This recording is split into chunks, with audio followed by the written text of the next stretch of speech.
For decades, the Toyota Tamaraw was more than just a vehicle. It was a workhorse, a family van, and a symbol of Filipino reliance. Now, with talks of its return, we take a closer look of what makes and still makes the Tamaraw special. The Toyota Camarines Sir Team Red will look for a business that can make use of Toyota Tamaraw. Tara, samahan niyo kami!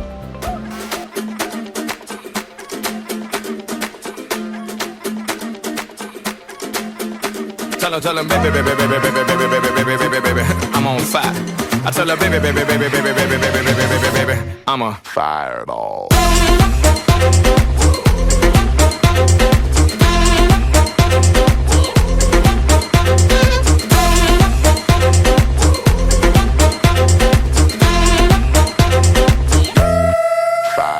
Today, we are joined by Mr. Mateo M. Gonzalez Jr., the owner of M. Gonzalez Trading and Mida Trucking.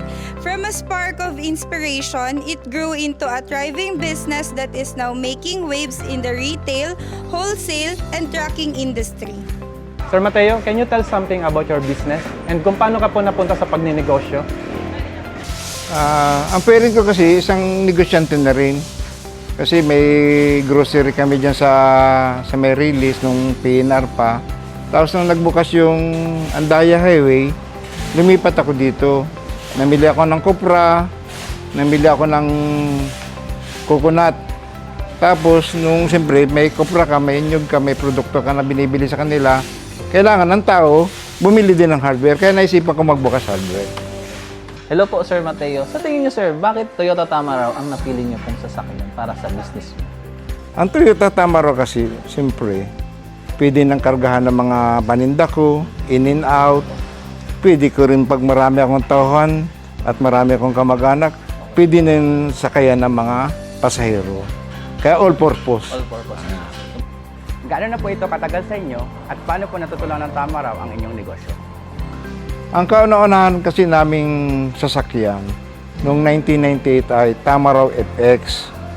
Kaya nung naglabas ng modelong Tamaraw ang Toyota, gustong-gusto ko na agad kumuha ng bagong Tamaraw FX. Kaya nung buwan ng May, ito lang taon na 2025, doon lang ako nakakuha ng Tamaraw. At yun nga, malaking tulong sa aming negosyo, sa akin. Service ko na pag mapunta ako sa Naga. Pagdating ko sa Naga, may transaksyon ako sa bangko, nadadalang ko pa ng mga panindang hindi na i-deliver agad ng mga ahinti. Pag may madali ang delivery na medyo kayang buhatin namin ng mga tauhan ko, na may kargahan, convenience sa amin. Ang Tamaraw FX kaya, subok na, malakas ang makina. Pag malayang biyahe, ang sarap ipatakbo. Sabi nga nung driver ko, ang sarap pala nitong patakbuhin. Sa tingin niyo po ba, sir, ma-recommend niyo po yung Toyota Tamaraw sa mga katulad niyong business owner? Siyempre naman, may re-recommenda ko siya. Kasi malakas ang makina niya, matipid sa krudo. Malakas, matibay, maasahan. Maalwan din naman magkarga, hindi ka na magtratrapal kasi may bubong na. Marami din naman na ikakarga, mabubuksan mo lahat yung likod. Yun nga, pag may mga okasyon kami, maraming sakay na tao. Pag may activity kami, may pupuntahan kami kung ano okasyon, kasalan, birthdayhan. Katulad Mapinya Pransya ngayon, di gagamitin namin sa pagpunta sa kan. Kaya nga, yung Tamaraw FX kasi, or purpose nga. Kumbaga sabi, utility vehicle. Ang muling pagbabalik ng bida sa kalsada. Bakit nga ba Toyota Tamaraw? Pang araw-araw, pang matagalan, Sakto sa pamilya. Swak sa negosyo. Subok sa tibay, galing na abot kaya. gawa para sa Pilipino, subok na maasahan. Bida sa biyahe, sama-sama nga abad. Abante Posible!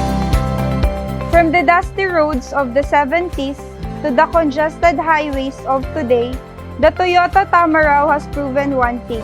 It was built for Filipino as it gears up for a comeback. One thing is clear, some legends never fade.